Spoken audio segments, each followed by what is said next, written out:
بسم الله الرحمن الرحيم. فسنتعلق بي واحتل وجداني صلی اللہ علیہ وسلم نے فرمایا لو كان بعدی نبیا لكان عمر. لوگو میں آخری نبی ہوں، میرے بعد نبوت ختم ہے، لیکن سنو اگر اللہ نے میری امت میں نبوت کو باقی رکھنا ہوتا خطاب کا بیٹا نبی بن کر. رسول کریم صلی اللہ علیہ وسلم نے فرمایا تم میں سے پہلی امتوں میں محدث ہوا کرتے تھے، سو اگر میری امت میں کوئی محدث ہے تو عمر ابن خطاب ہے. اللہ کے حبیب علیہ السلام نے عمر ابن خطاب سے کہا اللہ کی قسم اے عمر، جس راستے سے تو گزر جاتا ہے شیطان تیرے راستے کو چھوڑ دیتا. ایک کتاب پہ نظر پڑتی ہے جس پہ لکھا ہوا ہے بسم اللہ الرحمن الرحیم. اس کتاب کو لیتے ہیں، ان آیات کی تلاوت کرتے ہیں، اور وہ آیات کیا ہے؟ طه ما انزلنا عليك القرآن لتشقى إلا تذكرة لمن يخشى تنزيلا ممن خلق الأرض والسماوات العلى الرحمن على العرش استوى له ما في السماوات وما في الأرض وما بينهما وما تحت الثرى. طه ہم نے آپ پر یہ قرآن اس لیے نازل نہیں کیا کہ آپ مشقت میں پڑ جائیں، مگر یہ تو نصیحت ہے اس کے لیے جو ڈرتا ہے. یہ اس ذات کی طرف سے نازل ہوا جس نے زمین اور بلند آسمانوں کو پیدا کیا ہے. وہ رحمان ہے جس نے اپنے عرش پر قرار پکڑا ہے. جو کچھ ارض و سماوات اور ان کے درمیان اور جو ارض کی انتہائی گہرائی میں ہے ان سب چیزوں کا وہی مالک ہے. الحمدللہ نحمده ونستعینه ونستغفره ونعوذ بالله من شرور أنفسنا ومن سيئات أعمالنا من يهده الله فلا مضل له ومن يضلل فلا هادي له.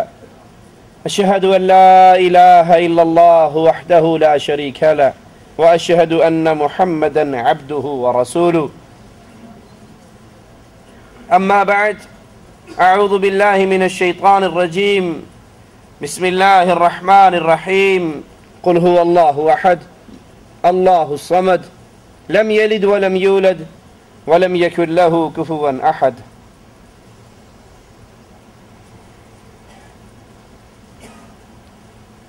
فاروق اعظم رضی اللہ عنہ وارضاہ کی زندگی مسلمانوں کے لیے آپ کی خدمات رہتی دنیا تک کے لیے روشنی کا مینارہ ہے. خلیفۃ المسلمین رات کے اندھیروں میں مدینے کی گلیوں میں گشت کرتے ہیں یہ دیکھنے کے لیے کہ جن مسلمانوں کی ذمہ داری میرے کندھوں پہ ڈالی گئی ہے وہ کسی پریشانی میں مبتلا تو نہیں. مسلمانوں کا حال جاننے کے لیے، ان کی پریشانیوں کو دور کرنے کے لیے مسلمانوں کا یہ خلیفہ اس کی رعایا سوتی ہے اور یہ راتوں کو جاگتا ہے.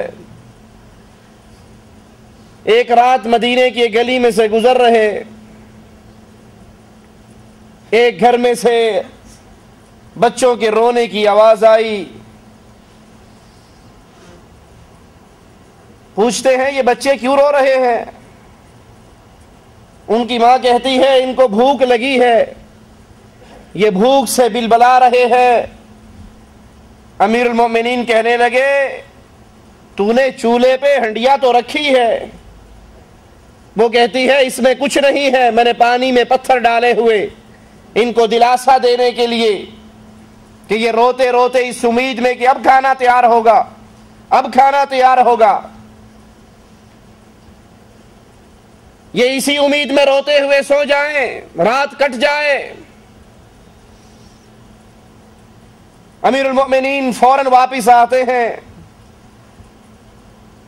بیت المال کا دروازہ کھلواتے ہیں.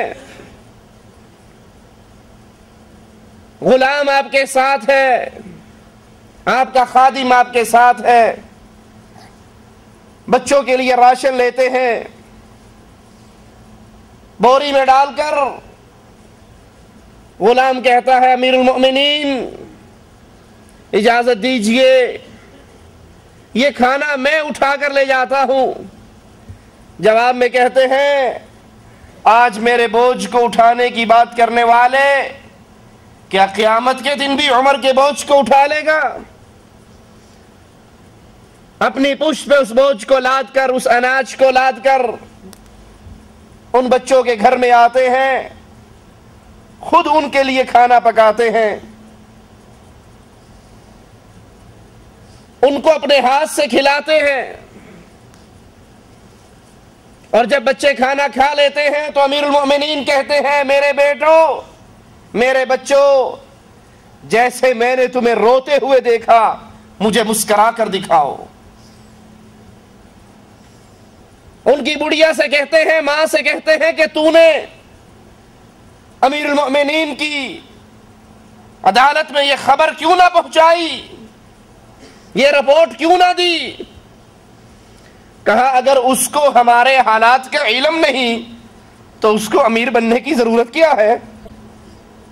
اگر وہ ہمارا خلیفہ ہے تو اس کو یہ سوچنا چاہیے کہ میری رعایا میں سے کتنے لوگ ہیں جو رات کو بھوکے سوتے ہیں۔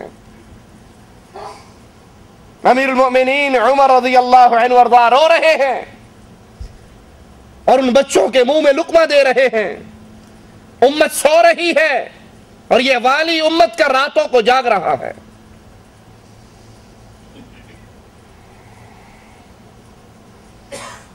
ایک رات کسی خیمے میں سے رونے کی آواز آتی ہے، کسی عورت کی پریشانی کی آوازیں آتی ہیں۔ امیر المؤمنین عمر ابن خطاب رضی اللہ عنہ وارضاہ شہر سے باہر لگے ہوئے اس خیمے کے پاس پہنچتے ہیں، ایک اعرابی دیہاتی مسافر کو دیکھتے ہیں، اس سے پوچھتے ہیں کیا ماجرا ہے، کیوں پریشان ہے؟ وہ کہتا ہے مسافر ہوں، خیمے میں میری بیوی ہے،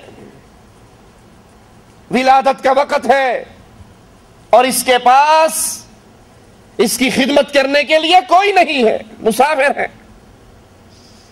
عمر ابن خطاب رضی اللہ عنہ وارضاہ واپس لوٹتے ہیں، اپنی گھر والی کو اٹھاتے ہیں، اپنی بیوی کو رات کو جگاتے ہیں اور اس کو لے کر اس مسافر مسلمان کی خدمت کے لیے پہنچ جاتے ہیں۔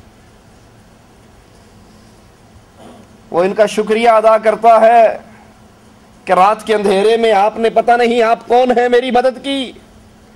اندر سے آپ کی بیوی آواز لگا کر کہتی ہے امیر المؤمنین اپنے بھائی کو، اپنے ساتھی کو خوشخبری دیجئے، اللہ نے اس کو ایک بیٹا عطا کیا ہے۔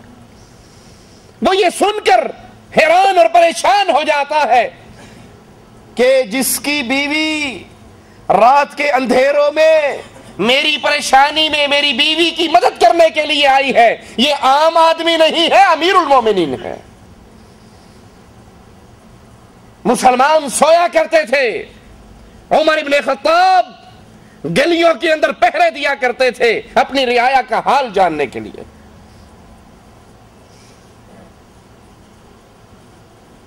ایک گلی میں سے گزر رہے،